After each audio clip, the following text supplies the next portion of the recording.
Good morning, everybody, and welcome back to The Walk. Today is Thursday, December 21st. My tongue got a little tongue-tied there.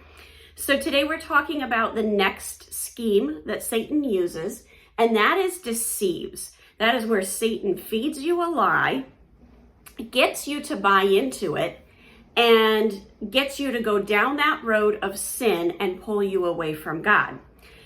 Here's the tricky part about the way he does this. He often starts with something that God has said, gets you, say, into the mode of, oh, this person's telling me the truth, and then sneaks in those little lies. And as you buy into those lies, the lies get bigger and bigger, and they pull you further and further away. A great case in point is Genesis 3, where the fall happens. Satan gets Eve to question exactly what was it that God said. And then he says, well, you're not going to die. It's just that you're going to understand the difference between good and evil. It's the tree of the knowledge of good and evil.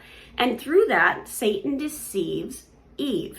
Another place that we see the fact that Satan is a liar is in John 8, starting in verse 44. It says, "You are of your father the devil, and you want to do the desires of your father. He was a murderer from the beginning and does not stand in the truth, because there is no truth in him. Whenever he speaks a lie, he speaks from his own nature, for he is a liar and the father of lies." We have to be very mindful of this. And one of the most common ways that he's going to use those lies is to expose you to that spirit of religion, to get you into this mode of you have to follow all these rules and regimens in order to be in right standing with God. And that is not what Jesus has taught us. And we need to call that out when we see it, recognize it for what it is, turn our back on it and say, in Jesus' name, get out of here and move forward. In 2 Corinthians chapter 4, starting in verse 3, it says, "And even if our gospel is veiled, it is veiled to those who are perishing, in whose case the God of this world," that's Satan, "has blinded the minds of the unbelieving, that they might not see the light of the glory of the gospel of Christ, who is the image of God." Another perfect example of a great description of what happens with that spirit of religion.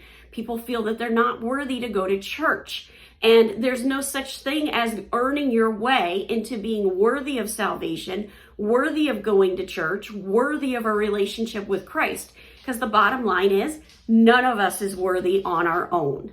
It's because of what Christ did on the cross and the resurrection that we are able to have access to that. And it's not because we deserve it. It's not because we earned it. It's because of God's free gift of grace.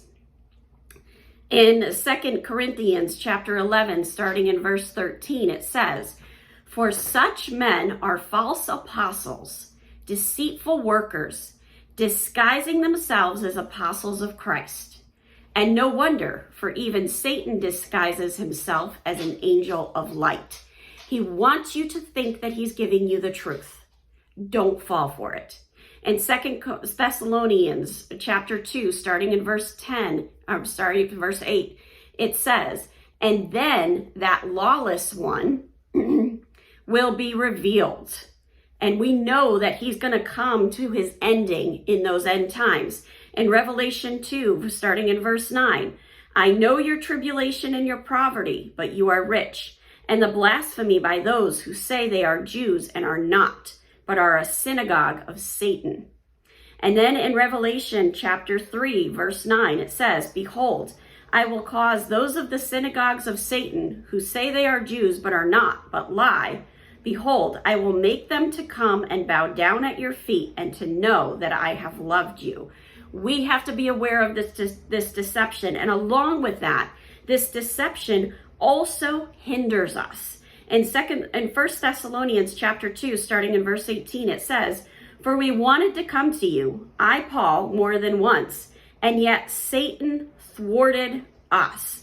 He held them back in some way. This deception is going to hold you back, especially if you start to buy into that spirit of religion. So always, always be mindful of it. Have a wonderful day. God bless, and keep walking the walk.